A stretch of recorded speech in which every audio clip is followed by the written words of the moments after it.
What's up, everybody? This is John, and Super Positive Games is back in action. I'm here, finally, with my top 10 games list of 2023. It's been a while, but I'm back, all right? Super Positive Games is back, and it's here to stay, all right? Top 10 games of 2023, an unimaginable amount of huge, awesome games. And I'm here to break down my 10 favorite. But before I get to the actual list itself, I have to talk about a couple things. First off, my worst 3 games of the year.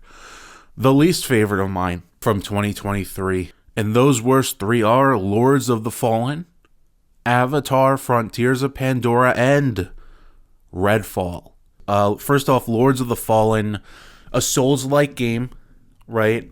I did not like this game. I don't think I got very far in it. I think I got a couple bosses in, maybe, I want to say 8 to 10 hours into the game, maybe. And I just kind of was having a miserable time. I think mainly because this game does not feature an actual real dodge roll.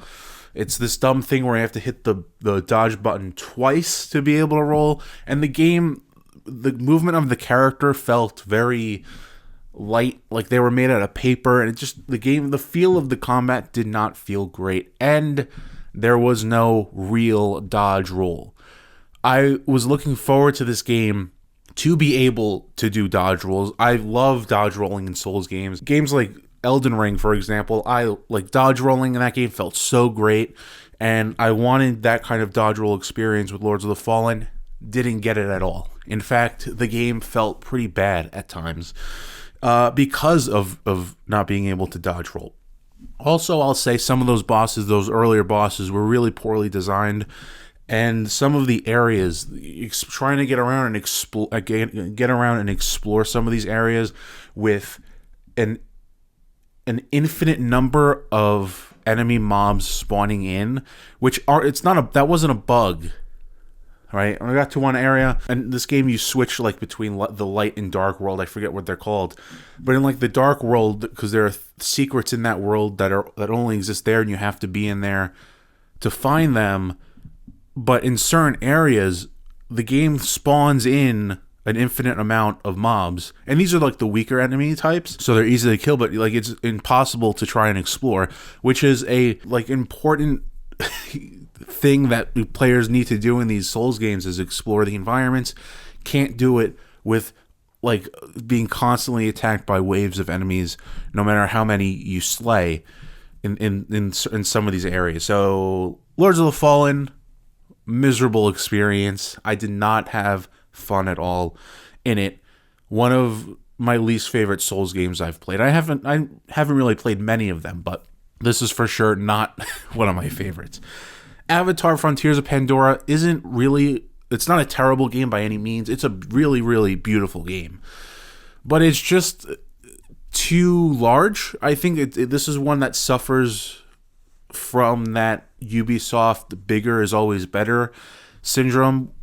I just think Avatar, its gameplay can be fun at moments. Its story isn't really all that. And I think Ubisoft has a narrative issue, I think, where these big open world games are pretty and there's a lot to do in them, and the combat gameplay, it can be really, really fun at times in some of these big open world Ubisoft games, but I think a lot of their games struggle narratively, and I think Avatar is one of them.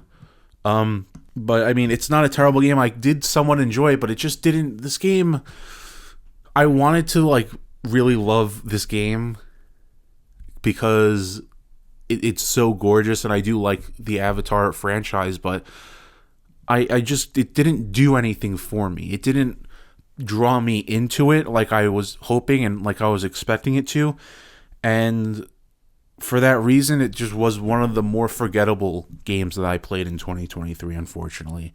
And then Redfall, rounding out the worst 3. Redfall is an interesting one. It's kind of a heartbreaking one because I actually did quite enjoy Redfall. I know it gets a lot of hate for it not having 60 FPS at launch, or whatever. I played it entirely in 30 FPS. It was fine, I guess. But Redfall, I love Arcane's past games. I love the Dishonored games. I love Prey from 2017. And Redfall, it fell flat. Mainly the cutscenes. They used like these kind of 2D animated like slideshow cutscenes in like important story moments, which were awful. When I think back to Dishonored and Prey, the main story like moments in those games are done, I believe, from the perspective of the character. Like it's like a BioShock situation where there aren't actual cutscenes. It's whatever's happening is going on in front of the player's eyes, like behind glass or whatever, for example.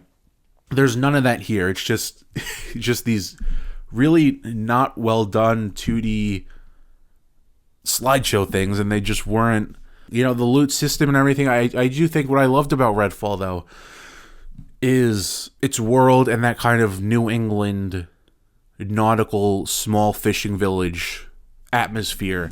This game does have incredible atmosphere, as all of Arcane's past games do. Dishonored, Prey, and all that. So the main thing I liked about Redfall was its atmosphere, and that world did really draw me in. But everything else about the game, the gameplay, the story, some of the boss fights, the kind of live service-y feel, and this game was, and I could tell when I'm playing it, this game was designed specifically with co-op in mind. Even though it's playable solo, it's designed with co-op in mind, and I can't stand when games do that. Co-op should be an optional thing that you, like, if you hear about co-op being in a game, it should be a surprise. Oh, I had no idea you could do this in co-op. But with a game like Redfall, it's baked into the core design of the game, and you feel that. And I hate, especially for coming from a studio that I absolutely adore, one of my favorite studios ever. It was heartbreaking to see a game like this made. I know it's not the developers' fault. I know it's the higher-ups making these decisions, but like, it just rubbed me the wrong way. No matter how much I enjoyed this game's atmosphere and its environments and its setting, and its combat was fun, but like that element and the cutscene debacle and 30 frames, all these things, that it was very unpolished, I would say, as well. It's just kind of compounded into it being not my favorite game that I played all year, and one of the worst 3, I think. But though that's it for the worst 3. Why harp on the negatives? Let's get into some positives first before I get into honorable mentions. I'm going to do a couple shout-outs. I have 4 of them this year. They are Diablo 4, Forza Motorsport, Jusant, and Shadow Gambit: The Cursed Crew. I enjoyed all 4 of those games. They're all great, but they did not make it high enough to be on the list or to be one of the 2 honorable mentions. The first one is Dead Space, the horror remake to the original 2008 ? Game. Dead Space kind of came out earlier in the year, and I fell in love with that game's atmosphere. Very dark. It's a through and through horror game, obviously. But exploring the Ishimura, like that whole entire spaceship, I loved the game's level design. I loved that little monorail system that takes you to the different areas of the game. The weapons were fun to use. The story was pretty solid, I'd say. Exploring the different departments, shooting off the limbs of the enemies, using that, I forgot what it's called, the big blast gun that shoots like a big wave of energy that blasts enemies in front of you. Very short range weapon.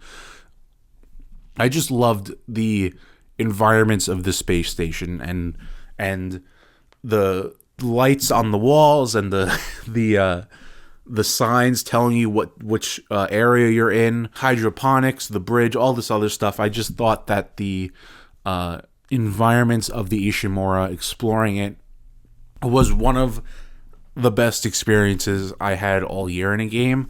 I enjoyed the several zero gravity moments as well. I thought those were pretty well designed, and I thought that they felt good to like kind of float around and spin the camera and do all these fun stuff. Fun boss fights. just a great horror game, just a really solid horror game. And mainly, I this game is on here as an honorable mention, mainly for that atmosphere and those environments. If I were to play the game again, it wouldn't be for the combat, it wouldn't be for the story. It would be to get to explore the Ishimura again and go through all those rooms and see everything that ship has to offer. I think the Ishimura is one of the great kind of levels or locations in horror game history, right? I think many people would agree with me on that. There's not much else I have to say about Dead Space. It's just a damn fun time, but it did not make it onto my list, into my top 10. Neither did this next game. My second honorable mention, by the way, these two honorable mentions are in no particular order. This next honorable mention is Lies of P. This is a Souls-like that is very much inspired by From Software games. In terms of combat, it's inspired a lot by Sekiro Shadows Die Twice. In terms of environment and location and world design, it's very Bloodborne-y. I really, really liked Lies of P. I would say I loved Lies of P. Its combat is incredible. It focuses on, and it has this incredible system where it focuses on parrying. I think there are ways that you could get by without having to parry, but parrying is the name of the game, and I love a good dodge roll like I do in Elden Ring and other Souls-likes like that, not in Lords of the Fallen, obviously, but I also love the feeling of parrying an attack. I never beat Sekiro. I think I got a third of the way through, and that game, obviously, you have to be able to parry in that game. But I was able to beat all of Lies of P, and it was not easy. And I'll talk about some of the bosses, but that parry system, and I forgot exactly how it works. It's been well over a year at this point, but I think, it encourages the player, encourages you to, be on the offensive. So, if you lose health, you could, parry, I think, and then attack more to gain health back or something. It's this weird it's this interesting back and forth with the health bar and with the parry system. Or I think it's the block too is involved. The just straight up block button has something to do. I forgot how that entire system works, but it was one of the most impressive combat systems of the year. And the environments of this game are incredible. And the game has so much variety. It's in this kind of Victorian, this dark, not medieval, but this dark, rainy Victorian city. It's called Krat. You got the cobblestone city streets, the lamps and the lanterns and all that. But it also has some more diverse environments, like a factory. There's a kind of church, kind of cathedral level. And speaking of level, this level design in this game is immaculate. It's on the level of a From Software game in terms of how these kind of not open. It's not an open world game. It's a very linear game, but there are secrets and pathways. But the way these areas are designed is incredible, and exploring these levels is amazing. I think it was the third area of the cathedral where I was so in tune with this game for its levels and how they were designed. It just clicked. This game clicked for me in that cathedral area. Some of the best level design of the entire year, I think. But Lies of P, so many incredible bosses, and some of them are really, really difficult. This is as hard, if not maybe even harder, than some of the From Software games I played. I'm not sure it's harder than Sekiro. I think Sekiro might still be the hardest, but it's pretty much as difficult as Elden Ring was. But some of these bosses, I remember there was one in a trash dump. I forgot the name of that one. That one gave me a really tough time. And then the final gauntlet of bosses near the end of the game were brutal. I think the second to last one, this kind of electric lady on the bridge, that one was a nightmare. And you're able to summon NPCs in with you to these fights. I summoned somebody, and they somehow lasted way longer than they had any right to in that fight. And I realized that late in the fight, and I was like, This guy's still alive. He should have been dead 5 minutes ago, but somehow, I don't know if it was a bug or something, but he made it. And because of that, I was able to actually beat the boss, because this NPC stayed alive so long, taking the boss's aggro, and I was able to like do what I need to do to beat her. Some incredible boss fights.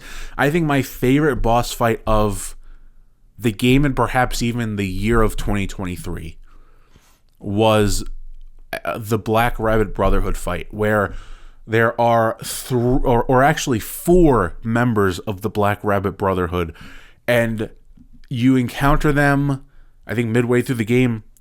That boss fight is incredible, because there's the big brute one, which is like the main one. You fight him first, right? The boss fight starts. It's that one-on-one with this big brute guy.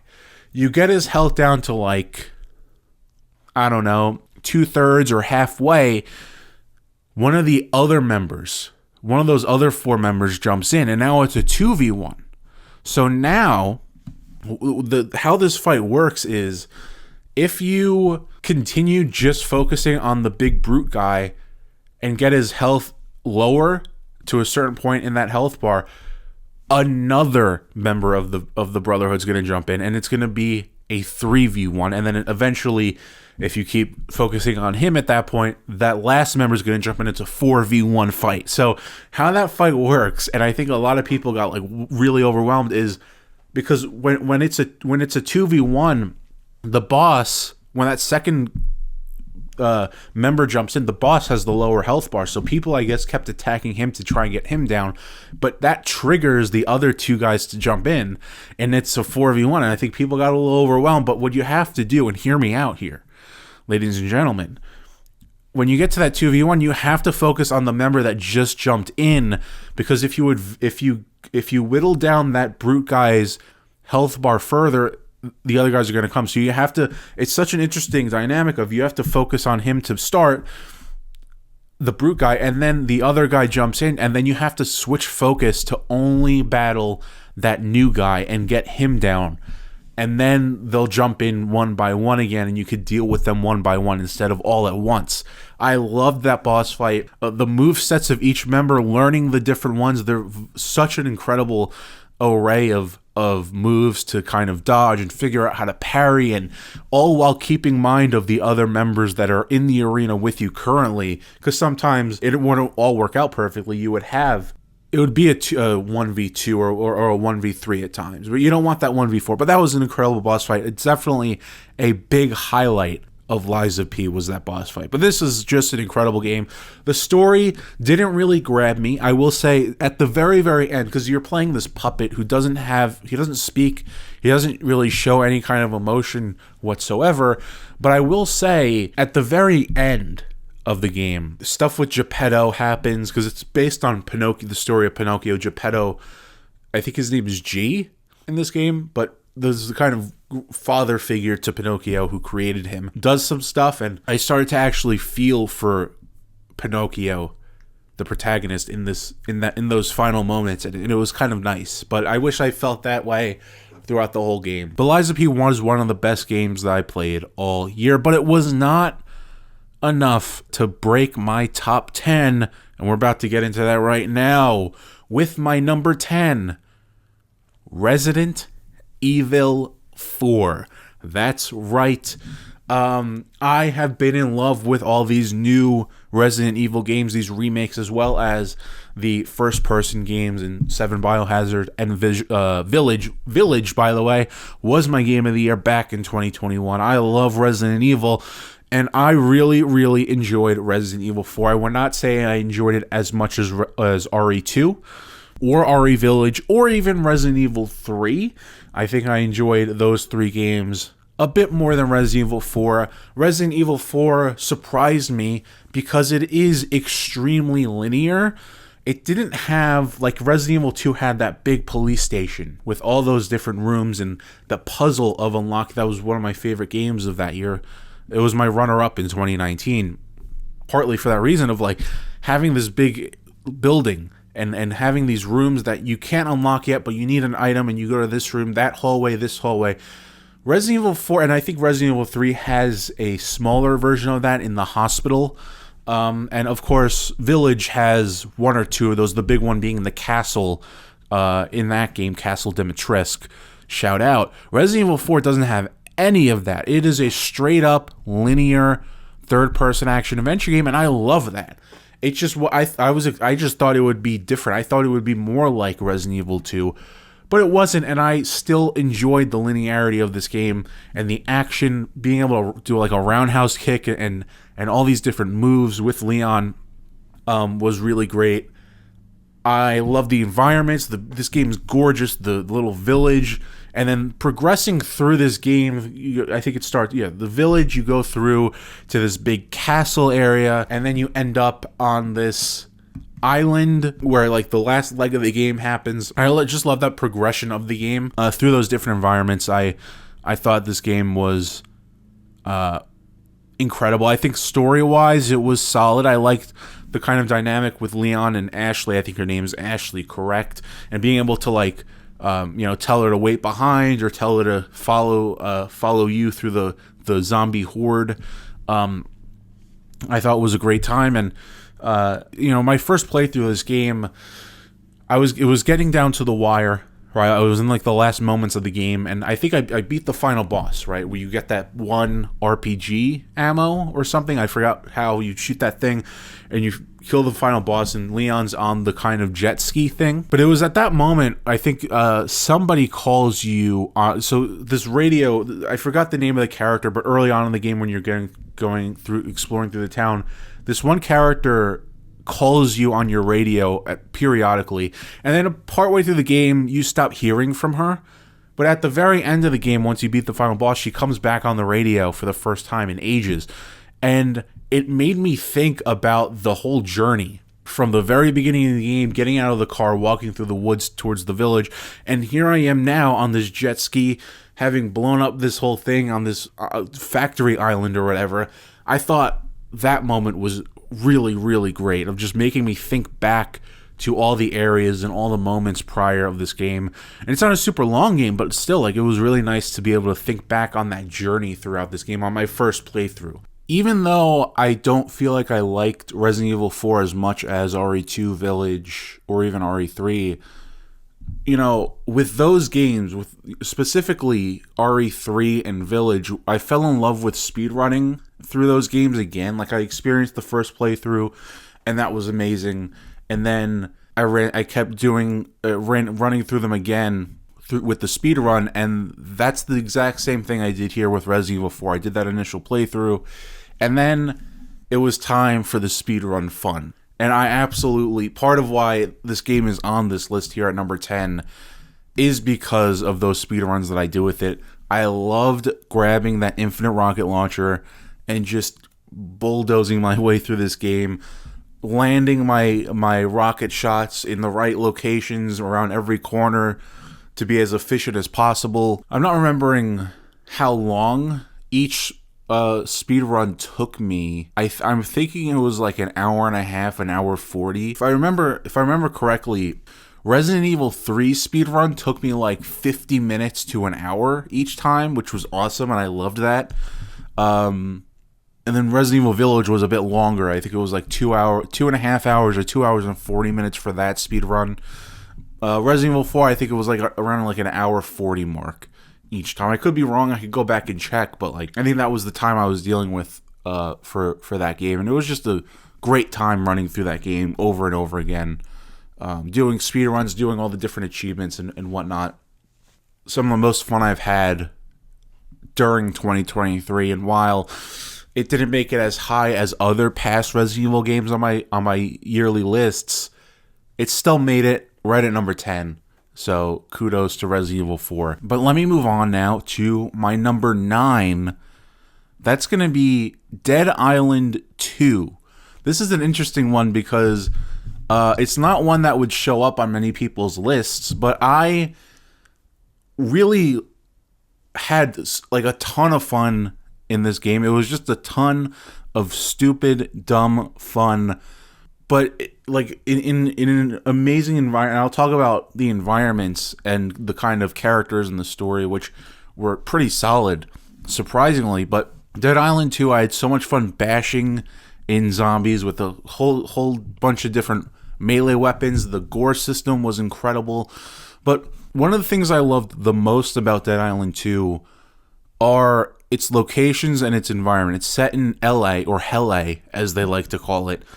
And, you know, I've always thought that in terms of video game depictions of Los Angeles, Grand Theft Auto 5 is the king with that Los Santos map and that world in GTA 5 that I still adore to this day. That game is one of my favorite games of all time. It's probably in like my top 3 or something crazy like that. Because of that world of Los Santos was just incredible. It's in my opinion the greatest depiction of Los Angeles in a video game of all time, and I'm not sure it can ever be topped. With that said, Dead Island 2 is the second best depiction of Los Angeles in a video game of all time, in my opinion.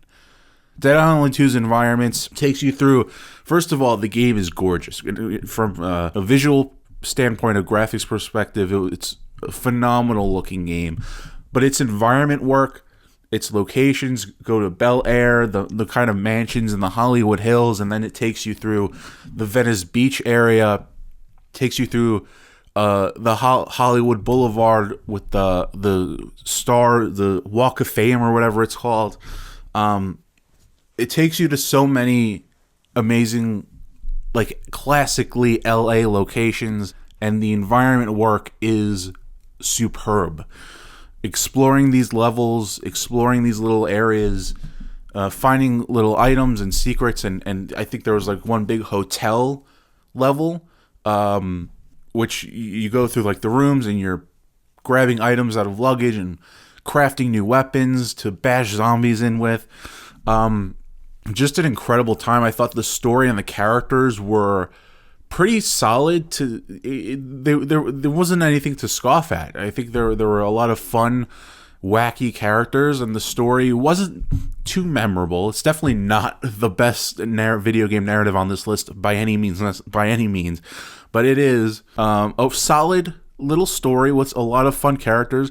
And just, I remember these environments just blowing me away. There's in the Venice Beach area, there's this kind of seafood restaurant where all the walls are just baby blue, and there's all this kind of nautical decor around. It's just the environment work done on this game landed it here on this list at number 9. I think it's some of the most. There's the boardwalk as well.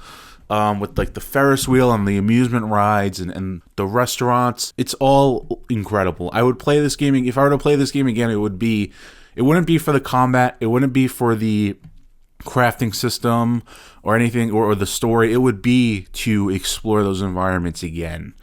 I absolutely adored Dead Island 2's locations and environments and stuff like that, and it's in the combat as well. Like I mentioned, like it's so much fun just bashing in zombies, and the ragdoll animations are incredible. The blood and the gore, it feels so satisfying too. Like the sound design's great. A couple of abilities in there that let you, I think, turn into a zombie and like rip other zombies to shreds. It's just a great game. It was definitely one of the most fun I've had in 2023 in a video game. And it made it to number 9. But I'm going to move on to number 8. My number 8 is Call of Duty Modern Warfare 3. This is the first time, I believe this is the first time a Call of Duty game has made it onto my list since, I believe, 2017 with Call of Duty World War II. I know several of them have made have been honorable mentions. I think Modern Warfare, or 2019's Modern Warfare, Black Ops Cold War, and I also believe Black Ops 4 back in 2018 were all honorable mentions in those years, but none of them have really been able to grab a spot on my list until now with Modern Warfare 3. And it's quite, I would say, another controversial game here. This game got panned, at least in terms of the campaign. But I'll talk about it in its three phases: campaign, multiplayer, and yes, zombies as the co-op mode this time around. This game's campaign does have a lot of flaws.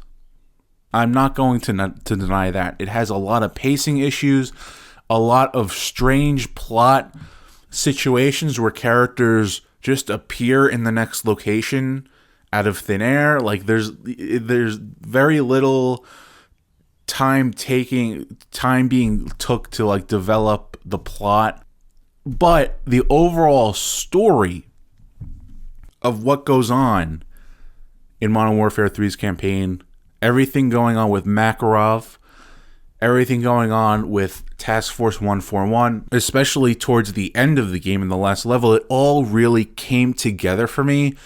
The highlight of this campaign, narratively speaking, and I'll talk about the gameplay and some of the levels and the design of some of those levels and some problems I have with that, but narratively speaking, seeing Captain Price, who's been like the face of the Modern Warfare franchise, right, all throughout the original trilogy, right, and then even these reboots, he's like the prominent character. He's on the cover of the game this time around. It was Ghost in Modern Warfare 2 2 years ago, or the year prior, and then I think that was him on Modern Warfare 2019's cover as well.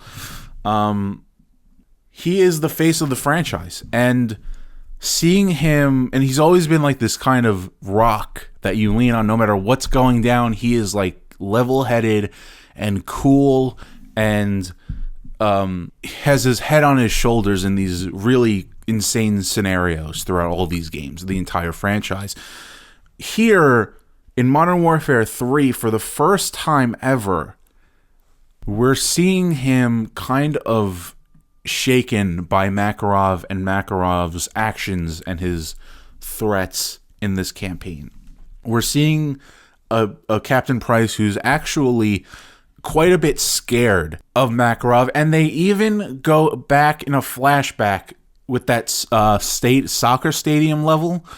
They even go back in a flashback to explore why he may be feeling this way, and something that had to do with Soap McTavish had an interaction with him, and they kind of captured him and brought him up in the chopper, and he kind of threatened them or whatever, and like it kind of changed everything in that crew, and especially with Captain Price. And just seeing him for the first time ever scared and shaken was incredible.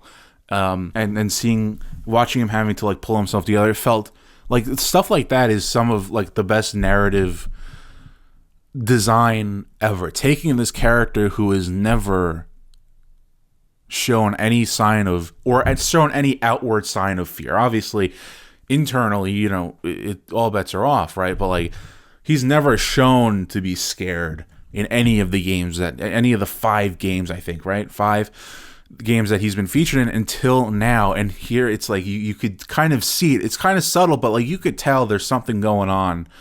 And he's kind of shaken up about all this that's going on with Makarov. Makarov, who is, of course, the classic Modern Warfare 2 villain brought back here in the reboot. Makarov, probably one of the best, this version of Makarov, probably one of the best Call of Duty villains of the last several years. Incredibly done, incredible like performance. Yeah, just a really outstanding. And then a moment at the very end where there is a fatality, really like cemented this as one of the best campaigns of the last like 5 years. It's up there for me with Black Ops Cold War, which is another campaign I absolutely adore.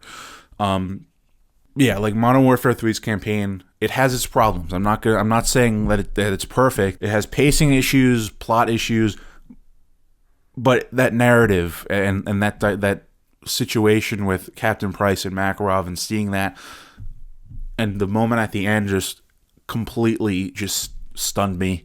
You know, there are some problems I have with the game's design of some of the levels. I will say, mainly there are 4 or 5 different levels in the campaign that are essentially Warzone missions, where it's this open area and it drops you in, and I think in some cases it literally drops you in almost like it's Warzone itself. But it drops you in and it gives you, there's all these items spread all over the map that you can pick up and use, and here's the objective, or here's 2 or 3 objectives that you have to go and do in the open area. It's not an open world mission or anything like that, but these are fairly more open areas, very different from the usual linear kind of Call of Duty campaign level, which there are many of them. I think the majority of the campaign is made up of that classic type of Call of Duty level design. But there are those 4 or 5 Warzone-y type missions where I just felt that I just don't like the Warzone-ification of all things Call of Duty. And I'll talk about this when I talk about the zombies mode here, where ever since Warzone in 2020, you could tell that certain modes, certain maps, certain campaign levels, certain things about the Call of Duty campaign, zombies, you could tell that it's all designed and based off of Warzone maps. And I can't stand that shit. I don't like Warzone. I did play it back several years ago, but I don't like to see Warzone infiltrate a Call of Duty campaign like this. I know it's only 4 or 5 levels, but 4 or 5 levels is basically half the campaign. Right? These are not long campaigns by any means. Like, I think this game took 3 or 4 hours to beat the campaign. Seeing stuff like that infiltrate the zombies mode, which I'll talk about next, like, it just kind of, I don't like that. I don't like picking up this weapon or that weapon or putting in armor plates in the middle of a campaign mission. Like, I don't need a box of Semtex grenades laying on the ground in the corner of the map. I don't care. Like, it's just not. Now, I will say, some of those, I'm blanking on some of them, but I remember enjoying some of the locales and the kind of the environments of some. I know the Gora Dam looked really cool. Like, some of these areas look interesting, but the design of them kind of doesn't do much for me. It actively makes me. I don't like it. I don't like these Warzone open area missions. But it wasn't that big of a problem for me because there were some of those linear missions that were really good, like the soccer mission I mentioned earlier, that flashback moment. There was a snowy one in like the frozen tundra that you're going through with the crew, and using like thermal scopes and everything like that. So there are interesting normal ass campaign missions, but I'm just not a fan of these Warzone style missions in Call of Duty campaigns. But in terms of multiplayer was a highlight for me with Modern Warfare 3. I loved all these maps. I know they're remakes of Modern Warfare 2 maps, but I loved maps like Skid Row. I loved maps like I'm blanking on all of them, but Skid Row was one of my favorites. I love like the environment work done. Favela was another favorite. I love the kind of ice cream shop in the middle of it and the tight corridors and everything like that. Terminal, I don't know which one Terminal is. I think that's the one on the rooftop. I might be mistaken. But a lot of really great maps here, and maps are very important for me in terms of Call of Duty. Not just the design of them, but the look of them. I think Sledgehammer Games nailed the look of all of these maps. Like, Favela and Skid Row are 2 of my highlights. Like, I love the environment work. I love the look of these maps. The feel of them just really spoke to me, and the gameplay was great. Like, the gunplay is always great, usually in Call of Duty multiplayer. The tack stance was interesting. I toggled that where you kind of tilt your gun to the side. Toggled that on and off, played around with that a little bit. The weapons felt great. I loved being able to slide around. It felt really fast, especially when you're using an SMG. I really enjoyed the multiplayer suite of this game a lot. I think it might be my favorite multiplayer. Well, there's another game later on this list that might be my favorite multiplayer experience of the year, but for sure that Call of Duty Modern Warfare 3's multiplayer, one of the best. I remember Modern Warfare 2's multiplayer kind of wasn't that great. It kind of tried to do this more slow kind of walk around the map kind of deal, which wasn't as fun as just letting loose. I think Call of Duty can be interesting when done that way, like that slow-paced feel, but what's even more fun is getting to just run around balls to the wall with, fast as hell and doing that, So I do think this was the best Call of Duty multiplayer suite in the past couple years. I think better than Modern Warfare 2. I think better than Call of Duty Vanguard, and maybe even better than Black Ops Cold War.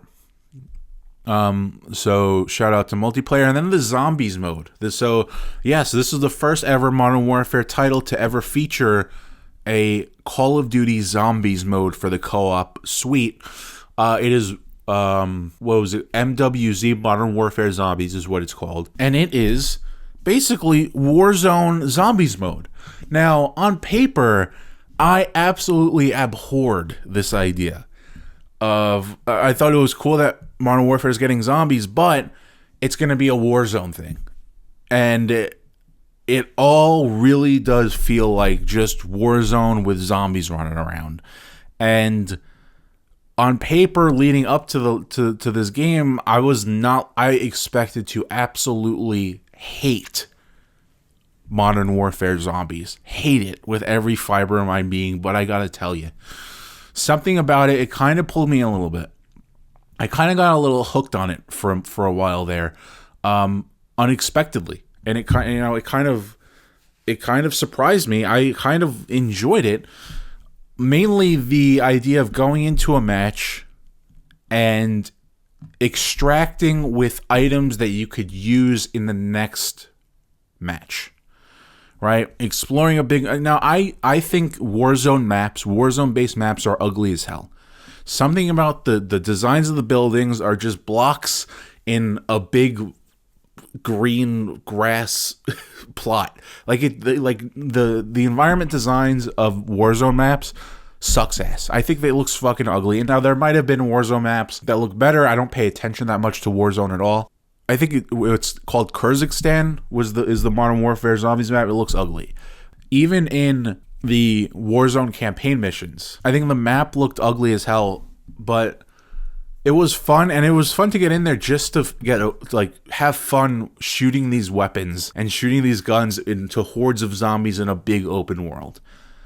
And then, like I said, extracting with items that you could use, extracting with perks and stuff. There were little, just like Warzone, there was these little contracts that you could go to on the map and do different tasks and stuff. I didn't care much for that, but that's just what you do in this mode. So I was just there to grind weapons and have fun using the weapons and extracting with different items and stuff. But it's not, Modern Warfare Zombies is not it's not up there with any other zombies mode. It's not nearly as good as any of the round-based games like Black Ops 2, Advanced Warfare. It doesn't touch any of those for me. Not even Black Ops Cold War or Black Ops 4 Zombies. It doesn't come anywhere, or even World War II Zombies, which was, I know Treyarch did the Modern Warfare Zombies mode. It doesn't come anywhere near any of those traditional round-based zombies modes. But it's still a good time. Although out of the 3 phases of this year's of Modern Warfare 3, I think it's the weaker one. I think I enjoyed multiplayer more, and I think I certainly enjoyed campaign more. But Call of Duty Modern Warfare 3, my number 8 in 2023. Got to move on now to number 7, which is Alan Wake 2. Now, I know a lot of people may have had Alan Wake 2 way, way, way higher on their list. It was considered one of the top 3 best games of 2023, which was insane considering the number of huge, massive, and great games that were put out in 2023. But Alan Wake 2 does make my list, though, at number 7. I really enjoyed Alan Wake 2, but it just never really clicked like that for me. But I will say, I absolutely adore what it's doing on a AAA kind of mainstream-ish scale of this kind of Twin Peaks style surrealism in a narrative like this. I think was very confusing, especially Alan's side, because what it does is you get to play as Alan Wake, of course, and also this new character, Saga Anderson, this FBI agent.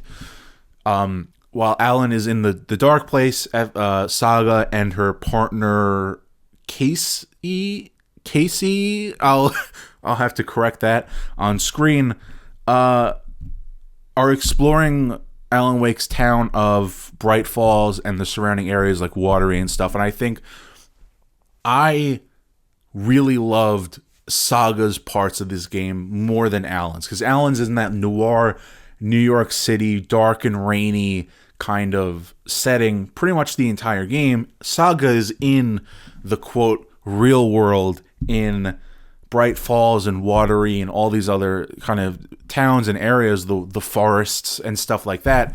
I loved Saga's parts way more, and I thought the environments that she gets to explore were some of the prettiest environments I might have ever seen in terms of graphical fidelity, visuals, and just the art design and the design of these locales. Watery was gorgeous. This foggy, rainy, drizzly town. Coffee World, which was in Watery, was probably the highlight of my game in terms of an area that really clicked with me, of not just in terms of visuals and the environment, but also the puzzle of it, of getting that kind of Resident Evil style. You need this item to unlock that door and this and that, going around that little amusement park and getting the items necessary, and that whole thing just really clicked for me.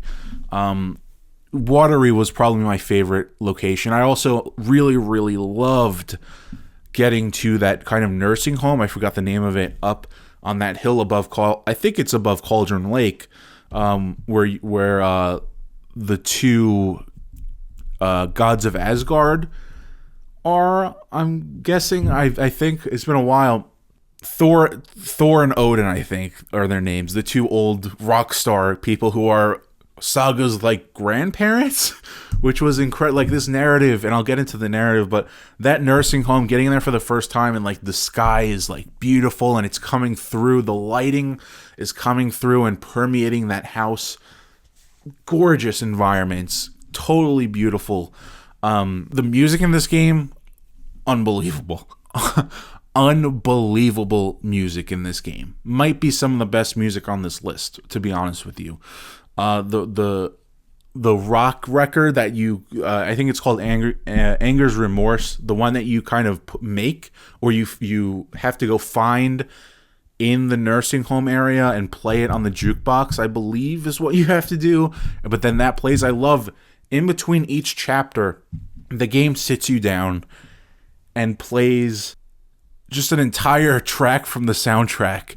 And early on, I skipped those because it's just like a blank screen with the skip button in the bottom right corner, and it's okay, I guess I'll skip and move on. But later in the game, I realized, no, I should actually sit here and kind of just take in the music, and in my mind put on a kind of slideshow of all the characters and faces and the story moments that have happened so far, and just marinate in all of that while taking in this music, and just think about the characters and the moments of this game so far. That's what I did, and it's the best decision I might have ever made in playing within playing this game, because it just makes you feel so much for the characters that are doing stuff and going around. Even though, especially on Alan Wake's side of the fence, this narrative is at times incomprehensible. It is incredibly confusing to put a finger on what the hell is actually going on here in the overall game, but especially Alan's side of it during his chapters. However, I think that might be by design. I think Alan Wake 2's narrative is confusing and complicated and convoluted by design, because it's just cooler that way, especially when you put music like this to it and you let the player sit there and listen to the music and not try to wrap their head around what's going on, but just thinking about everything that's happening while the music's playing and kind of projecting that onto the music is just fucking incredible. I love that, and I regret skipping those earlier music sequences or chapter kind of intermission music sequences, whatever you want to call them, because they made for some incredible reflective moments in this story. I really, really loved Alan Wake 2. Even though it just didn't click with me, and I think that might have been because of the narrative being so confusing. You know, that's the kind of trade-off. The narrative is confusing on purpose, and that worked for me at times, but it prevented the game from really clicking with me on a narrative level, like some of the other games closer to the top of this list have. But I loved Saga Anderson. I loved the Mind Palace. That the press of a button, you go into her Mind Palace, which is this kind of cabin in Bright Falls, I think, is where it's actually located in the real world. But you just go in there and you could, you're picking up these evidence pieces and photographs and letters and notes, and you could arrange them on the I forgot what it's called, the board, the wall there that's connected with all the string, because she's a detective and she has to figure out what's going on around the town and with Alan Wake and everything like that. So, yeah, the combat's great. I love being able to kind of dodge to the side as Saga. I think both of them have that ability. Using the flashlight, of course, the classic Alan Wake combat mechanic. But yeah, this is some of the art direction too. My God, just like perfect art design, perfect art direction, great music, just a really, really more than solid. Like Alan Wake 2 is a great game. It's one of my favorite games of 2023 at number 7. But let me move on to number 6, which is going to be Street Fighter 6. Or, as the announcer likes to call it, Street Fighter 6. Thank you. Street Fighter 6. I have never been a fan of Street Fighter in my life. Okay, let me take you on a journey. Okay, I've only ever played Mortal Kombat games. Mortal Kombat, I think it was 2009. Mortal Kombat X. Actually, Mortal Kombat X made my list, my first ever list that I did in 2015 at number 5, I believe, right? Mortal Kombat 11 was solid as well. In terms of fighting games, I've always just been Mortal Kombat, mash the buttons. I've never taken the kind of controls or mechanics seriously. Like, I always thought the directional inputs were incredibly difficult to pull off. They're incredibly difficult to remember, but even if you do remember how to do them, they're then very, very difficult to actually pull off in a match with somebody else attacking you. I never liked those movesets in any of those in any fighting game. I just mash the buttons and find a couple moves that I like, the simple moves, and I do those over and over. And I like the campaigns, and I play through the story modes, and I have my fun there. Maybe I play a match or two in multiplayer in these Mortal Kombat games, and then I dip. And that would be it. But with Street Fighter 6, something changed. Okay? The only other Street Fighter game I ever played was of some version, some arcade, Super Street Fighter 4 arcade, whatever, on the 360 like 10 years ago or something like that.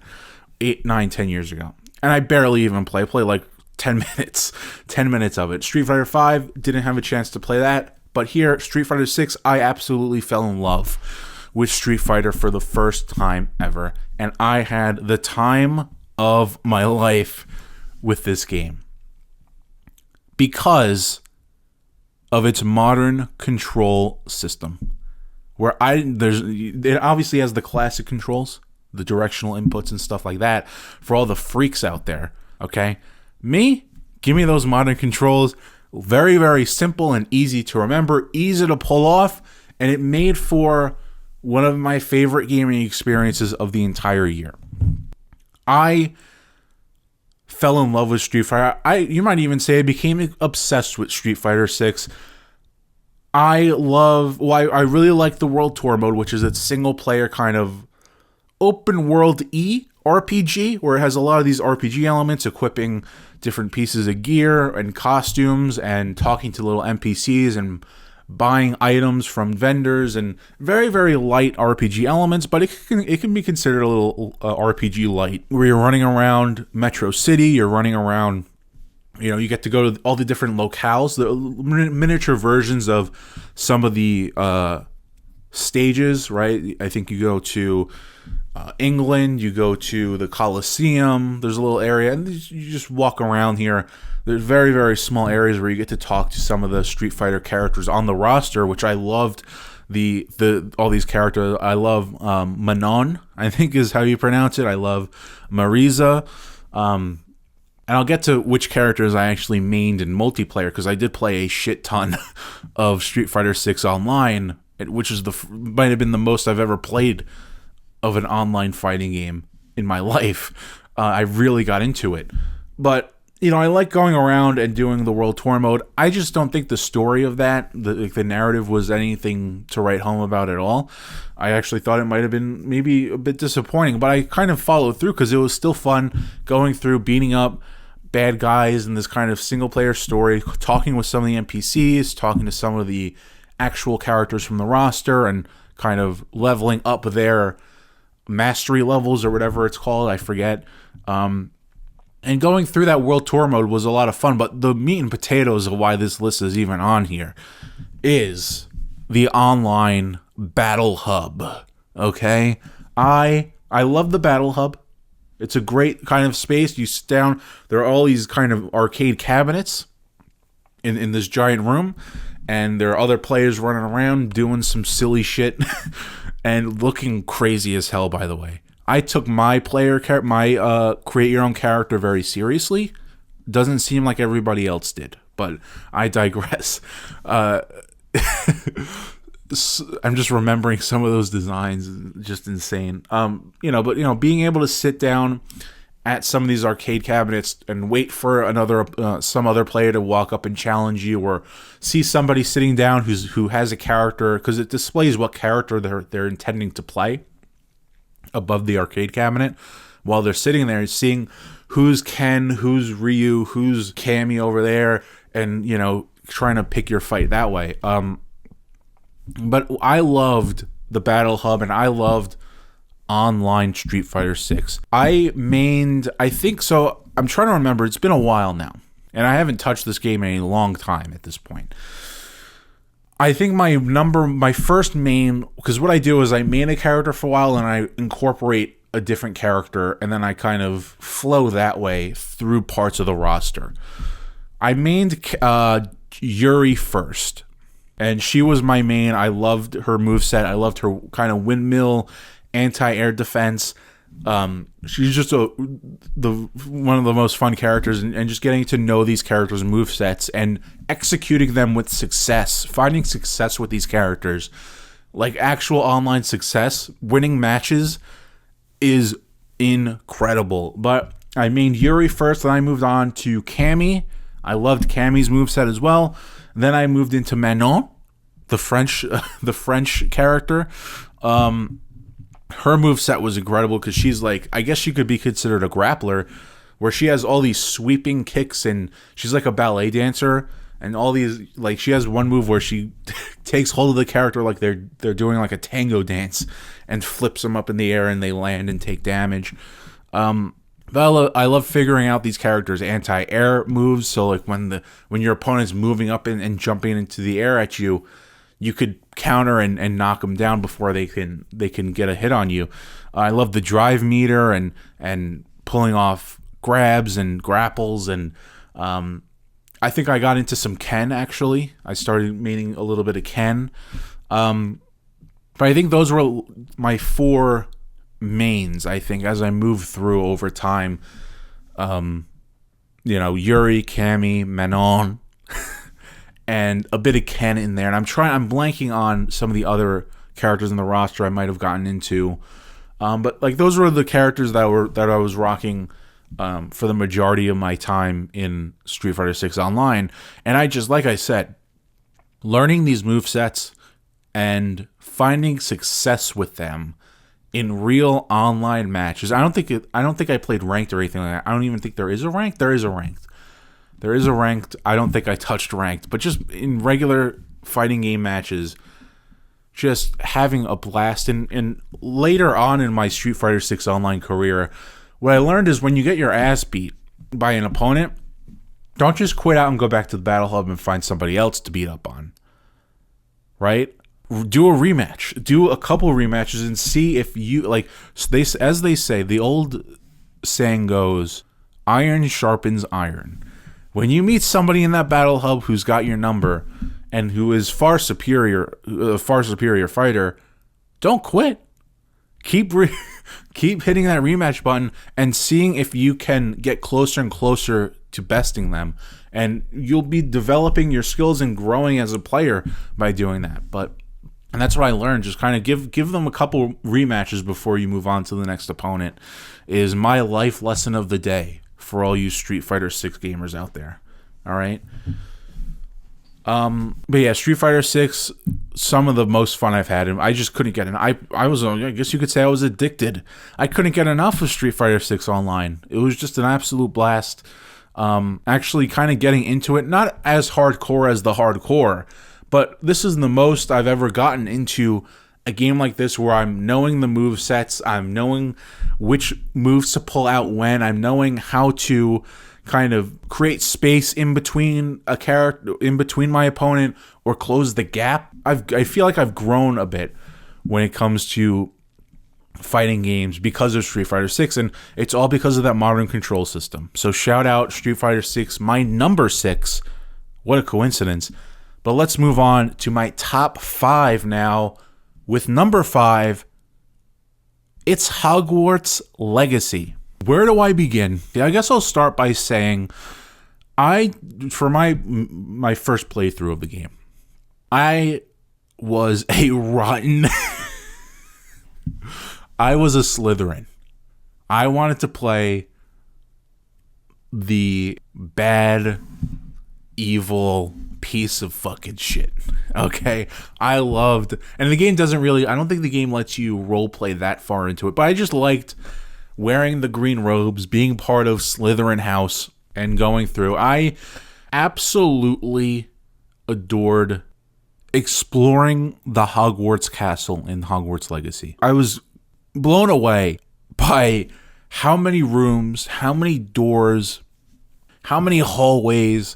The design of this castle, I still can't wrap my head around it. Like, I don't think I'm able to navigate my way through this castle without the kind of waypoint system that it has. It's so confusing, and I love that how confusing this castle is, because it's supposed to be confusing. It's supposed to be this castle that there's just a billion different rooms all over the place, and there's a room here and a room there and a closet there and a door here, and I thought the castle of Hogwarts and Hogwarts Legacy was probably the best design area or part of a game world in a game in 2023. The vibes, right? The feel, the atmosphere that this castle gave off was impeccable. I loved visiting Hogsmeade down the road, this little winding path up a hill to the village of Hogsmeade. That was beautiful. I love the different seasons, especially winter in this game is gorgeous. I loved quite a bit going to the different house dorms, I think they're called, the dormitories for each of the 4 houses. As a Slytherin, I played Slytherin first and foremost in the entirety of my first playthrough of the game, obviously. As a Slytherin, I adored, I was barely there. You only go there for like moments of the opening part of the game, but the Slytherin dormitory was beautiful. It's really high ceiling, stone, it's almost like a cave, and there's this giant kind of glass window in the center of, or the as like the centerpiece that looks into the little lake. I forget what that lake is called, but you're at like the depths, the bottom of this lake, and these stone walls is just absolutely gorgeous. And there was a moment in that Slytherin dormitory, and I don't know if I think it's just a general part of the score. I don't think it's related specifically to the Slytherin dorms or being a Slytherin. But there's this little piece of score that played early on in this game while I was just hanging out in the dorm in my one of the rooms on the side, one of the bedrooms. And there was this little piece of music that played that it was just so beautiful. I forgot how it went, but I think I've heard it before in one of the Harry Potter movies or whatever. But it played, and it was just the most subtle, softest piece of music, and it was just beautiful. And that was a moment early on in the game that just stuck with me there in those Slytherin dorms. But I also got to visit some of the other dorms because this game had achievements for going, I believe, playing as the four different, or getting to a certain point in the story as the four different houses. So after I beat the game, I went back in and played like the first hour or two as each of the other three houses. And what I found is that Slytherin does have the best dorm in the game. Hands down. And we can have a debate right now. Slytherin's dorm is the best of the game. All right?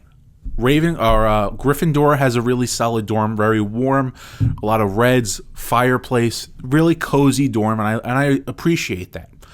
Hufflepuff's is very like this kind of treehouse vibe to it with all these nooks and crannies, you know, a lot of yellow in there, very woodland-y type of room. Okay, that was cool. I thought Ravenclaw's dorm was the worst by far. I thought that was disgusting. It's like at the top of a tower, all of this light coming through. Ew. I can't stand sunlight. Okay, Ravenclaw's dorm sucks ass. It looks like a restaurant. It looks like a skyscraper restaurant. I hate it. It's disgusting.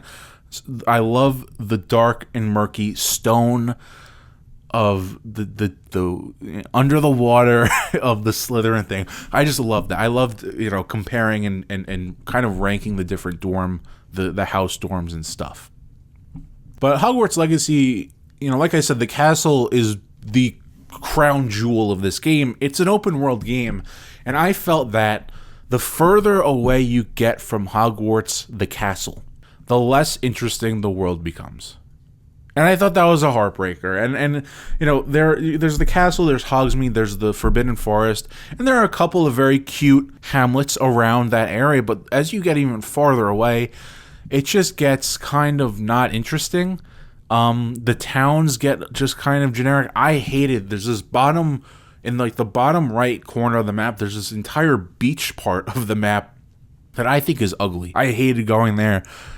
Ew. All right, I liked the area closer to the castle where you had like the cuter little hamlets, and of course Hogsmeade and the castle itself, obviously.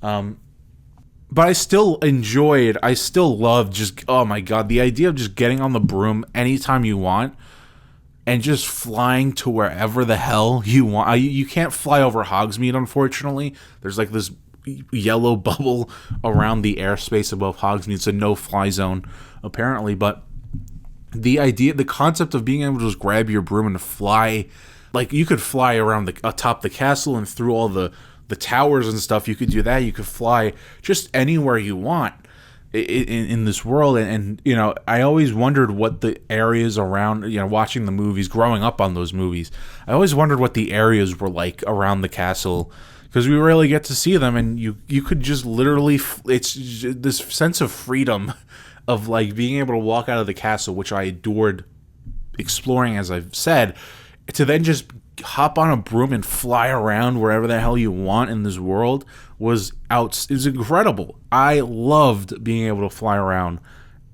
this world, despite parts of the open world not being as interesting. Just the idea and the action and the freedom that came with being able to fly anywhere you wanted, with the exception of Hogsmeade, was incredible. This game blew my mind in terms of its world. I will say, I mean, the combat's great as well. The combat felt really smooth, and getting all these different abilities and comboing those different abilities, like pulling characters. I forget the names of all these spells, so forgive me. Pulling enemies close to you, and then having that little fire blast spell that lights them up. I love kind of comboing. My one complaint with that system, though, is you only have, I think, 8 spell slots. I believe 4 or 8 active spell slots that you could equip at any time. But to use other ones, you have to go into like the spell menu and swap them out, and that's pretty annoying because you have to you like a lot of these spells are used to progress through the game and through like to solve puzzles and to do stuff. So you're not always gonna have the spell that you need readily available. You're gonna have to quite a bit go into that menu and swap things out, which got really kind of annoying. But I mean, the combat was great. Some of these puzzles and the level designs of some of these more linear areas was really fun and was really well designed. The narrative of Hogwarts Legacy, the story, sadly did not land for me. I know there was one really, really interesting chapter that was done with like a completely different art style. It was really the kind of Deathly Hallows style art style for like an entire little story segment, like midway through the game. That was really interesting, but I feel like the story really fell flat for me, and I'm really forgetting. It's been a long time since I played this game, so I'm forgetting the details here. But I just remember it feeling very underwhelming, the narrative. It just didn't really do much for me at all, and I wanted more to do with the students and forming friendships with the other kind of Slytherin students, or forming rivalries with other students from other houses. There wasn't really much in the way there either. But the grand story, I forget the wizard's name that you meet, Fink or something, Fist or whatever. I think it starts with an F, but I'll put it on screen. What the stuff that happens with him, and I forgot the villain's name as well. I mean, that goes to show you this narrative and these characters in this story weren't all that interesting to me. I just think that was the weakest part of Hogwarts Legacy. Obviously, the highlights, like I said, are getting to explore the castle, the combat, the areas, flying around on the broom, and some of that open world exploration, coming upon like enemy camps and goblin camps and doing all that was a lot of fun. But that narrative did fall quite flat for me, which was a disappointment. But Hogwarts Legacy, everything else that I talked about was strong enough to put it at number 5 on my list. I absolutely adored exploring that world. In particular, the castle and solving all these puzzles and gaining all these different spells that allowed me to access different doors and areas and stuff like that. It was just an absolute blast. Getting to explore different areas from the movies, like the Great Hall. Just awesome. An incredible game. I absolutely adore Hogwarts Legacy, but it's time for me to move on to my number 4. It's Cocoon. Cocoon is the only indie game to make my list in 2023. So you could make an argument that it's my favorite indie game of 2023. And I think that rings true, most certainly.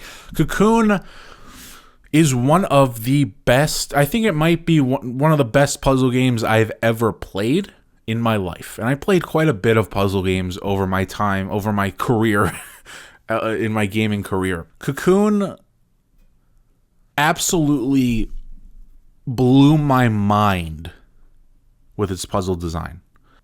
This game centers around, or the mechanics of this game center around, I think 4 different worlds, right? There's a green world, there's an orange world, there's a purple world, there's a white world, I think, as well. Like, it centers around these 4 different worlds, but each of these worlds is an orb. You know what I mean? And this is going to be a absolute nightmare to try to explain, but bear with me. I think this might be one that you have to play on your own to understand how this game works and why I fucking love this game so much. But each of these worlds is an orb, and part of this game's puzzle design, which this is some of the best puzzle design in any game I've ever played. It might be the best. Cocoon might be my favorite puzzle game of all time, but Each world is an orb that you could take into another orb. So you could take the green orb, which inside of that green orb is Green World, and you could carry that orb on your back and bring it into Orange World. And then there are different like things that you could do there, that you manipulate items and you can manipulate kind of parts of the world to unlock the next area. It's just so I'm not even going to try to explain this. You could see it on screen probably. I'm going to do my best to capture adequate footage of what this game does. This game, there were several moments, I'd say 3 or 4 different moments in this game that made me audibly say, holy shit. Like, it gave me a visceral reaction of, I can't believe what I'm doing here, what this game is doing right here in terms of design of these puzzles. I couldn't believe my mind. I couldn't believe it. It's just mind-boggling. The kind of intricate, the genius that it takes to design a game like this, where each orb is a different world and you're putting worlds within worlds within worlds and then jumping out of worlds and carrying worlds on your back. And oh my god, this game is incredible. And I'm gushing about it right now, but I'm not even going to try to attempt to explain any further, because it's just impossible for me to try and do that. You're going to have to look at the footage. You might even need to go play this game yourself, and you should. Okay?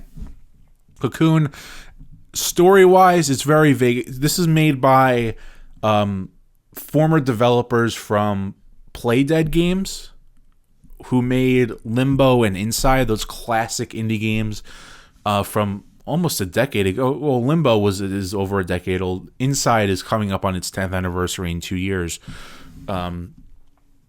But it's made by former developers of those games, and you could tell the art style is very similar. It's a very, very subtle and muted type of audio design and visual style.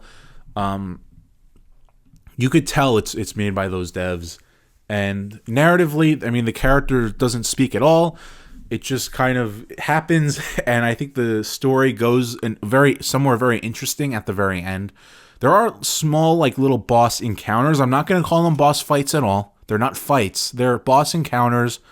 I quite liked them. They have you doing some different things with some of the orbs that you get, because each of these orbs has a different power and a different use in the world. So you use them, and I'm blanking on all the things that these things can do. But you use them, and they have different abilities and powers that you could use in these boss encounters, but also in the level designs themselves to be able to progress and unlock the way forward. Cocoon is easily one of, if not the best designed puzzle game I've ever played in my life. Yeah, so shout out to Cocoon, my number 4 of 2023, the only indie game to make it on this list, and it made it pretty high, might I add. Cocoon is my number 4, but it's time for me to move on to number 3. That is going to be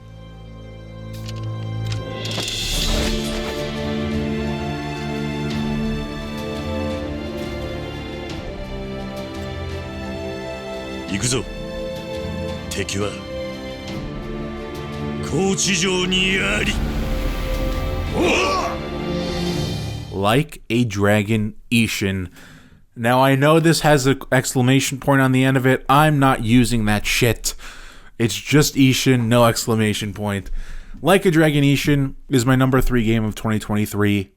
And I have grown to adore the Like a Dragon franchise over the years. I still, at this time of recording, I still have yet to play any of the original Kiryu games, any of those 7 games from Yakuza 0 through 6 Song of Life. I started at Yakuza Like a Dragon in 2020, and I guess you could say this is the second Like a Dragon game that I've played. Like a Dragon Ishin It's a remake of a remaster, technically called a remake, even though it's kind of just a remaster of a 2014 game that only released in Japan. This is the first time it's here in the West. Like a Dragon Ishin is one of the best video game stories of the year, and it might even be one of the greatest video game narratives that I've ever experienced in a game. It takes place in 1860s Japan, and it focuses on this group named the Shinsengumi, who are these kind of samurai. I think they're called samurai. They wear these blue haori. The main character, Sakamoto Ryoma, may seem familiar. It may look familiar. Some of the more important characters in this game actually use the face models of characters from the Yakuza games, but these are completely different characters. There's no correlation. There is no connection. Okay. Now I will say, and I'll get into why I love this game's narrative in a moment. Right? I want to talk about the gameplay first a little bit here. Well, or the environments. The environments for a remastered or remade 2014 game, this game does not look all that great. It is a 9-year, or at the time that I played it, was a 9-year-old game. So it didn't look visually great. I thought the cutscenes looked impressive, but the actual, when you're in gameplay exploring the world, it doesn't look that great. It's just in terms of visual fidelity and graphical fidelity. But the gameplay, there are several different styles of fighting that you could do. This is an action game. I know Like a Dragon, or Yakuza Like a Dragon, was the franchise's first turn-based RPG. This is an action game. There are 3 or 4 different styles of fighting. There's barehanded, there is single pistol, just sword, and then a combination called Wild Dancer, where Ryoma wields a sword and the revolver pistol. And what he does is he spins around like a cyclone, and it's awesome. The combat doesn't feel great. I mean, the Wild Dancer mode does feel really good. I tried the sword mode. I tried just the gun mode. I tried just the barehanded mode. Those don't feel as great. Wild Dancer feels very solid, and he just swings around, twirls that sword around, and you could also fire with the revolver. I thought that was a lot of fun. The combat isn't like anything crazy. It's just solid. It's not, it is what it is. The combat is what it is. It's not the highlight of the game for me. Why I stuck through this game, and it's not that long of a game. I'd say it's probably, 30-ish hours. But the reason I stuck with this game is not for the combat. It's not for the exploration or the world. I played this game, and I stuck with it for that narrative, right? Sakamoto Ryoma is, and I forgot he has like an alias that he uses as well, because I forgot what that alias is. This is a legendary sword fighter who wants to infiltrate the Shinsengumi to find the swordsman who killed his mentor, I believe, or his father. I think it was his mentor, right? So he's on a mission to hunt down the assassin who killed his mentor. And to do that, he needs to become a member of the Shinsengumi, which is this kind of group that has several different ranks of it. There's this hierarchy of, there's the head, there's the kind of secretary. I don't know the official, I forgot the official names, but there's like the kind of the right-hand man of the leader. There's like 10 different, I think there's 10 different captains, and each of these captains runs their own kind of branch of militants and sword fighters. But there are these 10 different captains, and Ryoma becomes one of them. And I absolutely adore learning the different characters, seeing who likes who doesn't like who. The whole group dynamic of this organization is so great. And I loved seeing the treachery, the betrayal. Which of these captains wants more power in the Shinsengumi, wants to go for the throne, wants to go for the leader, and which ones stay loyal, and Ryoma the whole time is keeping a secret that he's there to find. It's, because I believe he thinks it's one of these 10 captains or a Shinsengumi member in general. So he's in there and he's like suspicious of everybody. Like, who could it be? Which one of these characters is it going to be? I forgot who it ended up being. Actually, I remember who it is. I'm not going to spoil it. I remember who that assassin is, but then the story goes into all these different things. But there were several moments, one moment in particular, where there is a fatality close to Ryoma, where, and this is a man who is like extremely stoic, who shows no like emotion, rarely any anger. Like, he is stone cold, like stoic as hell. A tragedy happens and he kind of loses it a little bit. He goes out with some buddies to drink, has like a wild night, trying to like drink away the pain or whatever, and then he comes back to his room and he just sobs on the floor. And it kind of like, it cemented, and there are several other moments in the entire narrative as a whole, as a piece of storytelling, is something to marvel at. But that moment in particular did something to me like no other, like rarely any other game has in gaming. I think this narrative, with all its characters, all that entire hierarchy of the Shinsengumi and everything, all the other characters that kind of orbit around that, I think this is up there with the likes of a game like Resident Evil 2 as one of the best video game narratives I've ever played. And probably, or up to that point, I liked it more than Yakuza Like a Dragon's narrative, which is also incredibly strong.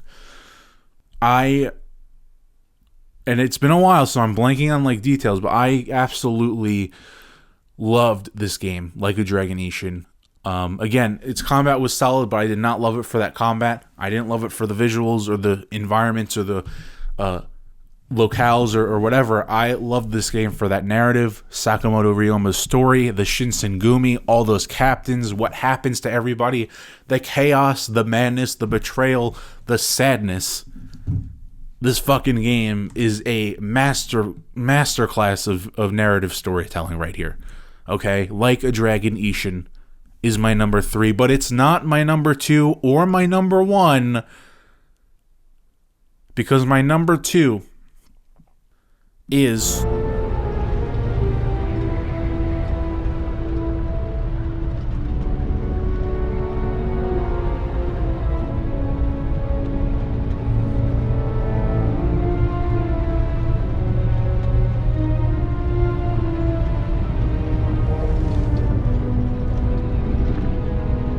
Star Wars Jedi Survivor. For as much as I gushed about Like a Dragon Ishin, Star Wars Jedi Survivor's narrative, I don't know if I'm able to tell you which one I liked more. But what I will say is Star Wars Jedi Survivor had the narrative that is on par with Ishin. But what it also had, and I'll get further into that narrative, of course, obviously. But what it also had is incredible gameplay, incredible level design, incredible combat. I love the different lightsaber styles, the cross guards, the kind of Darth Maul. Well, that was in the first game, but you had like the dual saber mode. There's only just these, I think they're called stances. I love the cross guard stance. I love the blaster and saber stance as well. The combat in this game is phenomenal. The boss fights in this game, oh my god, the Dagon Gera boss fights were out of this world. I thought that, I loved the first game. Fallen Order was my third favorite game of 2019, back a couple years ago.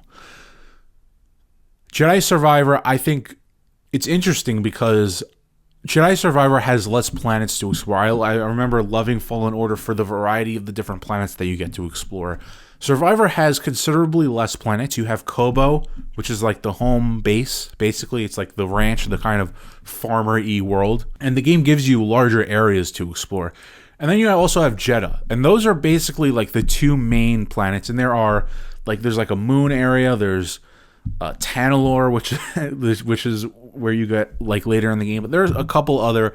There's a Imperial base on like a fucking space glacier or whatever.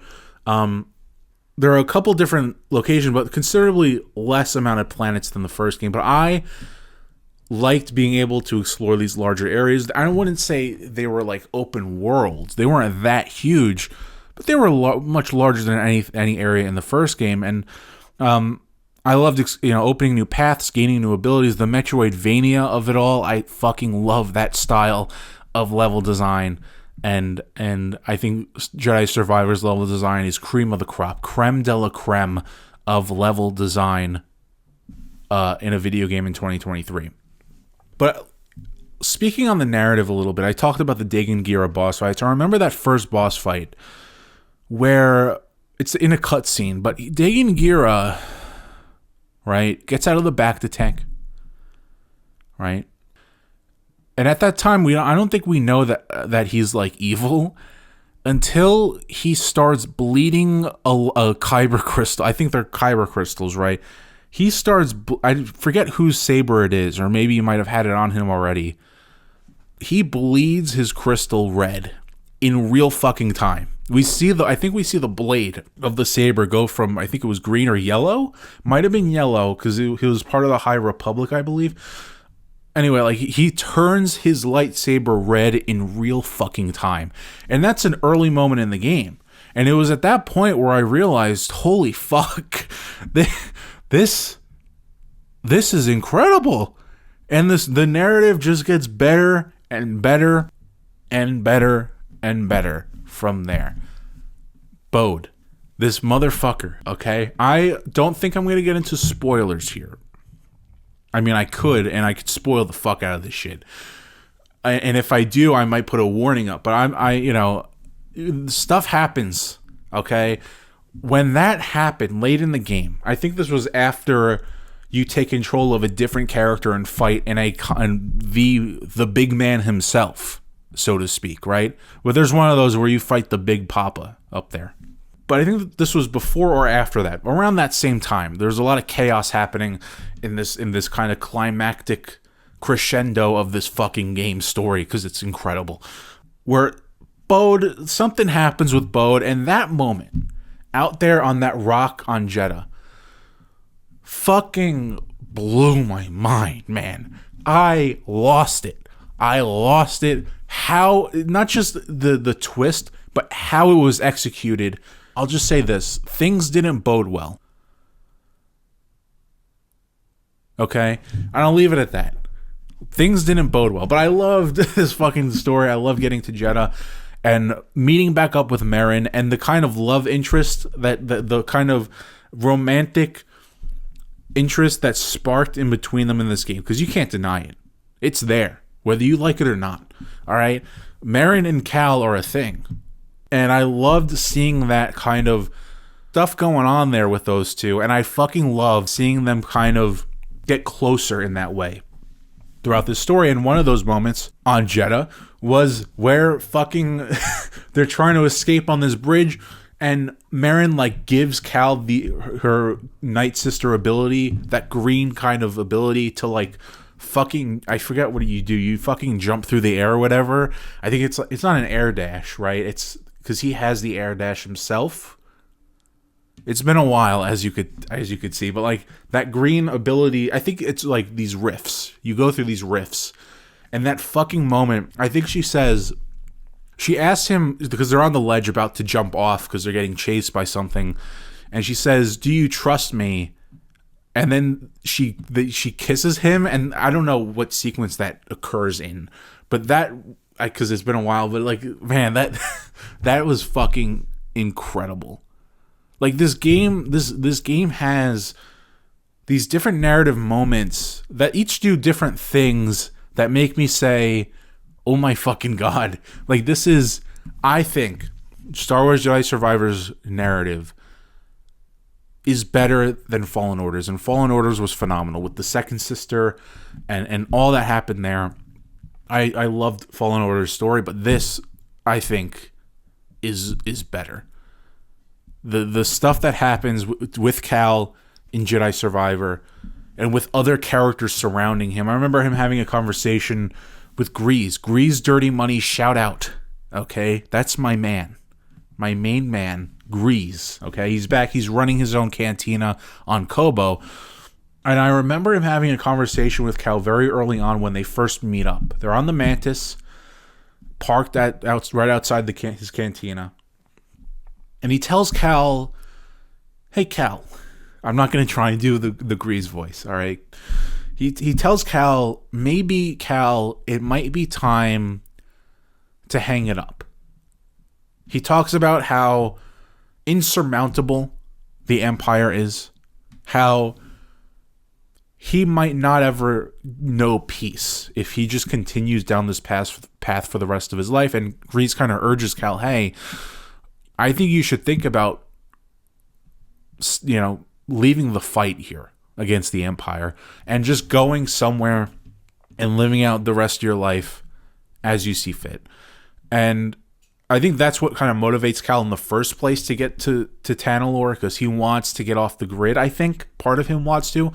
But it's that conversation of just kind of not give up, but like just kind of like save yourself, because there's no salvation here. There's no win against the Empire. And Grease kind of bringing that up to Cal, and Cal not just shooting it down. Cal kind of, if I remember correctly, kind of half agrees with him, almost agrees. But I love that conversation of just like, should Cal just hang it up at this point? Like, there's no winning. And at this point in the timeline, we know, because of the timeline, we know that Cal can't win this because whatever, with the grand scheme of things in Star Wars. But man, like, that conversation just kind of hit hard for me. Of like, do you just give up and pack it in and just try and find a spot in this universe where they can't find you and just stay there and try and live out your life? Beautiful conversation. And I love that. And then, later on, that Imperial base moment where Cal's rage comes out. And I forget what happens for that to trigger that in him. I'm forgetting a little bit. But that moment, just fucking massacring these Imperial troopers and in that Imperial base was fucking wild. But Star Wars Jedi Survivor, one of the greatest games I might have ever played. One of the best, obviously, of 2023 at number 2. I can't stop thinking about that narrative. I think, and the gameplay and the climbing. I love the climbing in games like this, but fucking Star Wars Jedi Survivor, my number 2, is just phenomenal. It deserves this number 2 spot through and through. It damn near got my number 1 spot, but it didn't. It came very close. It was an extremely close race for my number 1, but it got the number 2 because my number 1 game of the year went to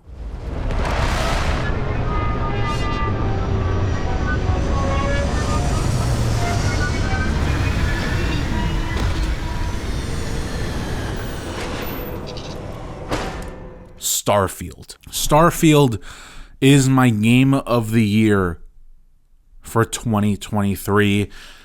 Where do I even begin with Starfield? I know this game gets a lot of flack, right, for its graphics, its visuals, right, its bugginess, although this was factually the least buggy Bethesda Game Studio launch in the history of the studio. But it still gets a lot of flack and a lot of crap. And you know what? I'm fucking tired of it. Okay? Starfield is my game of the year for a fucking reason. And I'll tell you those reasons right now. This game earned my number 1 spot because over the course of those first 2 weeks that I began playing the game, and this game took me several months to beat. It came out in September. I think I beat it like late November, I believe. But there were other things that I was playing at that time as well. It wasn't just Starfield. For those first 2 weeks that I played this game, there was nothing else on my mind but Starfield. Every moment that I was not playing Starfield during those 2 weeks, my mind was thinking exclusively about the world of Starfield nonstop for 2 weeks. And it did that to me. And I fucking love when a game does that. When a game is so good, when a game speaks to me so hard that it's the only thing on my mind for a duration of time. In Starfield's case, 2 entire weeks. I could not stop thinking about this game. I couldn't stop thinking about the cities that I was visiting. I couldn't stop thinking about the characters I was meeting. Couldn't stop thinking about the flight, the spaceship, flying spaceships through space. I couldn't stop thinking about the planets I was visiting. I couldn't stop thinking about the quests I was doing. I couldn't stop thinking about the food items in the game and the world building of this game that is so strong. Starfield, the thing I love the most about Starfield, and the thing that occupied my mind the most about Starfield over those 2 weeks didn't have anything to really do with the combat, which is solid, I think. Didn't have much to do with the main narrative, which is kind of weak. I'll get to the main quest storyline. But what was on my mind during those 2 weeks was the world. The cities, the items, the vendors, the food that you could eat, the kind of almost simulation-y type of elements, the kind of role-player-y things in there. Like, what I would do when I was low on health was go into my inventory. If I just had a little bit of health missing and I wasn't in the middle of combat, I would just eat some food. I would go out and buy food at a vendor, and I'd buy like a fucking grilled cheese or whatever sandwich, a Reuben they have, and I'd just buy a bunch of food. And then if I had like a sliver missing here and there, and I would just get out some food and I'll just eat the food instead of wasting med packs. I would just eat food, and I would go and shop at some and buy food at some of these vendors like you would in real life. Like I adored the cities the most, more than anything. I didn't care as much for getting out on the planets and exploring the fauna and the different alien wildlife out there and the rocks and caves and all this. That part of the game didn't really speak to me as much as the cities, as at New Atlantis, as Aquila City, Neon. I loved New Homestead, was probably one of my favorites. New Homestead is on Titan, one of Venus's moons, I believe. And just the fucking visuals of the lighting on that planet, I can't describe it. You got to go there yourself. Some of the lighting, the fucking looks of these planet surfaces, the atmospheres of them, like incredible visuals of New Homestead. Very warm, kind of yellowish tone to New Homestead, and getting in there and exploring. It's a very, very small little town. It's like basically a little museum town. It has a lot of artifacts and items from Earth, because in this game Earth got, I don't even know what happened. Earth is no longer habitable, so everybody moved into space, which is the main part of the lore of Starfield, where these factions formed. And I'll get into the factions and those faction quests because they're great. But this New Homestead has got all these little items from Earth, and you can go on like a little tour, and it's so cute. And I love New Homestead. I love these different cities. And Gagarin is another one. I didn't spend as much time there. There's Cydonia on Mars, which is like the mining colony. I just fucking loved walking around these cities, meeting people, doing side quests, and just kind of immersing myself in these towns and cities across the settled systems. I just fell in love with these goddamn cities. And these faction quests too, many of which are tied to some of these cities, right? There's the UC Vanguard, right? There's the Freestar Collective. There's the, I'm blanking on one of them. There's the Crimson Fleet, which are like the space pirate group. Oh, right. There's also Ryujin Industries based out of Neon, which is this kind of It's on this water planet. It's this big kind of oil rig looking city. It's all neon lights. It's all kind of very, very cyberpunky. A lot of just like futuristic shit in this thing. Ryujin Industries. I'd say out of those 4 faction quests, right? The Freestar Collective one is probably my favorite, and it felt like the shortest one too.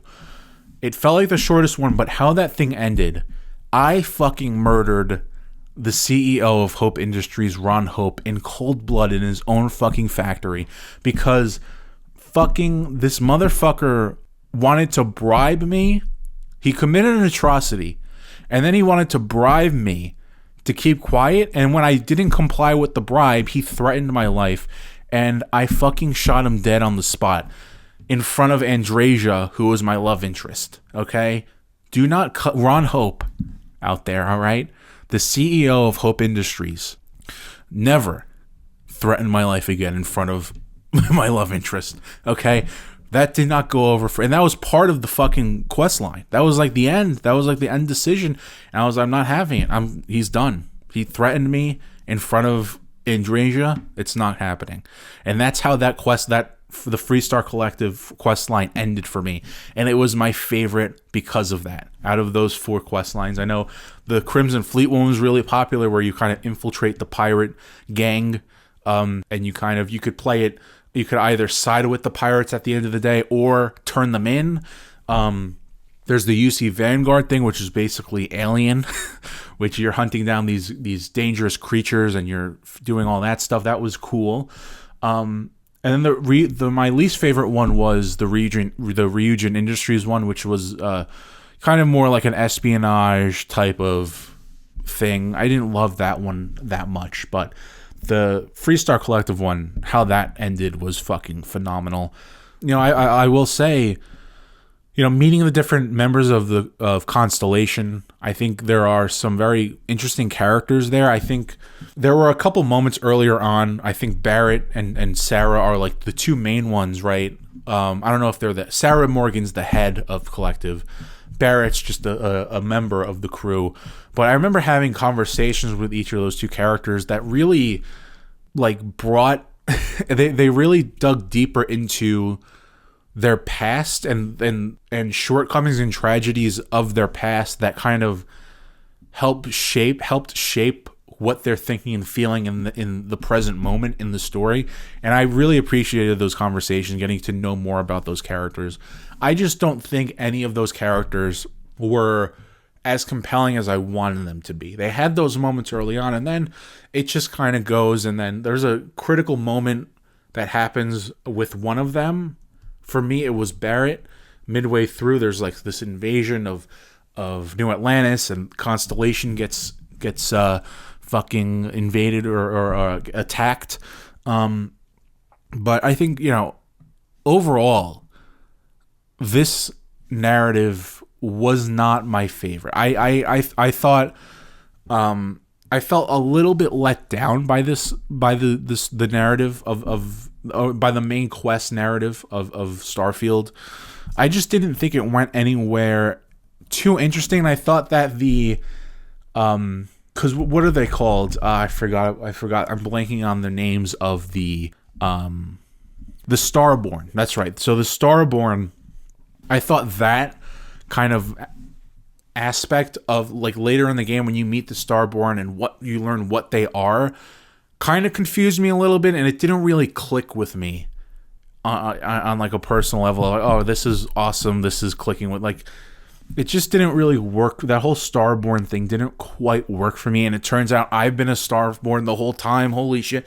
Like, none, that stuff doesn't really...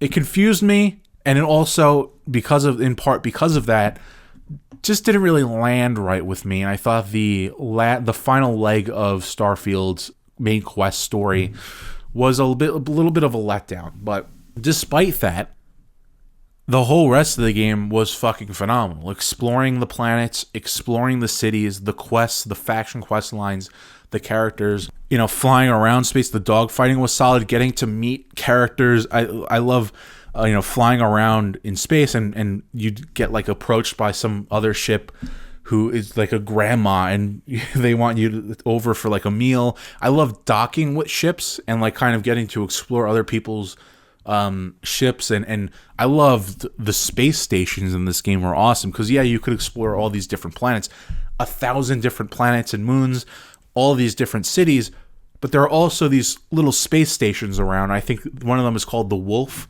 I think it's a old UC Vanguard station. You could dock in there and explore, and there's a little vendor. And I thought just like the world of this game is so, it drew me in, and I was so immersed in all the little areas, all the little space stations, all the little parts of the cities, all the little huts and homes on some of these planet surfaces. I just fucking adored this game so much, especially those first 2 weeks. You know, that 2 week stretch didn't happen for any other game that I played in 2023. It's a very, very, very rare feeling. It only happens, it happens very rarely, but when it does, it's special. And Starfield was special to me in that way. It felt like a personal connection that I had to that game world. And I couldn't get enough. I played it for 3 or 4 months, really like 3 months, and I never got bored of it. I never got tired of it. Doing all these quests and exploring, and like I said, those cities were some of my favorite, and just feeling so immersed in that world, buying fucking Reuben sandwiches, and like feeling like I'm living in that world was phenomenal. And Starfield is my game of the year. For that very reason. You've made it to the end of my top 10 games of 2023 video. So thank you if you stuck around all the way. I'd like to thank Capcom, Dambuster Studios, Sledgehammer Games, Remedy Entertainment, Capcom again, Avalanche Software, Geometric Interactive, Ryuga Gotoku Studios, Respawn Entertainment, and Bethesda Game Studios for making my 10 favorite games of 2023. Thank you so much for sticking around. Until next time, I'll see you later. Goodbye.